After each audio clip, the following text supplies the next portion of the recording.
Today we lost a truly great Australian. One of, if I can quote Mike Sheen in today's Herald Sun, one of the most extraordinary figures in Australian life. And we lost Mr. Jim Stynes.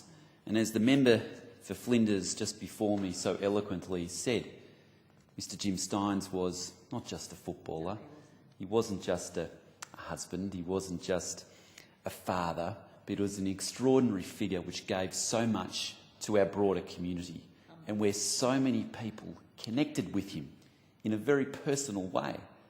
And so that in his passing today, which came unexpectedly for so many people, there was an enormous and almost instantaneous outpouring of emotions for him. Mr. Stynes, of course, is best known for his achievements on the field as a footballer. He came to this country when he was 18. He responded to an advertisement which was placed in the newspapers in Ireland looking for young people who might be interested in playing Australian rules footballer. And he responded to that, and he came out to Australia and joined, as we know, the Melbourne Football Club. He was a natural talent. He went on and played and had an extraordinary career. He holds the games record for the number of games played consecutively, 244 games in total. He, of course, was a Brownlow medal winner, the greatest prize in Australian rules football that there is. He subsequently, as a result of this, became Victorian of the Year in 2001 and 2004, and later on was awarded the medal, the Medal of the Order of Australia. His career itself spanned all of 11 years. And he fought tirelessly for the Melbourne Football Club. He played 264 games in total, kicked 130 goals over those 11 years, and it was often through the sheer determination that he got through many of those games, through his injuries, through the broken ribs, through the other things which he had to fight in order to stay on the football field and battle it out for his beloved Melbourne Demons. But football was just one part of his life. That's how we got to know the man. We got to know his spirit on the football ground.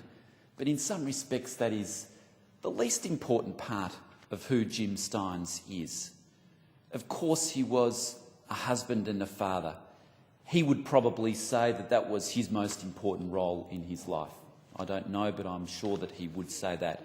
For me, being a husband and a father is, of course, my most important role, despite being a member of Parliament and having other responsibilities. And from what I understand, was an exceptionally generous husband and father, an exceptionally loving one. We knew him outside of the football career and outside of being a husband and father for his tremendous contribution in helping others. He established the youth program REACH in 1994 to promote mental health and well-being in young people. And since its beginnings, REACH is credited with bringing thousands of young lives back from the brink. And Mr Deputy Speaker, as a person here who's been championing youth mental health in my local community, I certainly take my hat off to him for that tireless work that he has done in helping so many young people overcome depression and other mental illnesses. As the member for Flinders pointed out, in addition to the work that he did, in addition to the work, the exceptional football prowess that he had on the sporting field, I think we had an immediate connection with the man because of the character of him. And the character was one of authenticity, I think, at its best.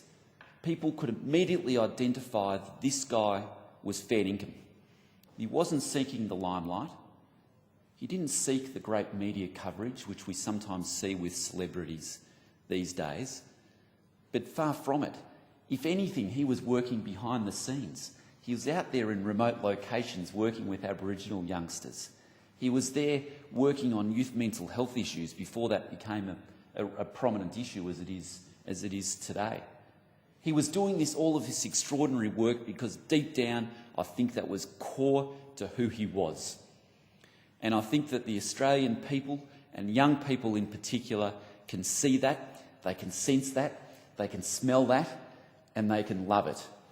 And I think today, in sometimes a cynical world, that the Australian public, and particularly the Victorian public, saw in this man a deeply principled man and a deeply caring man and a fair income man who cared for them and who cared for the community and who worked tirelessly for them.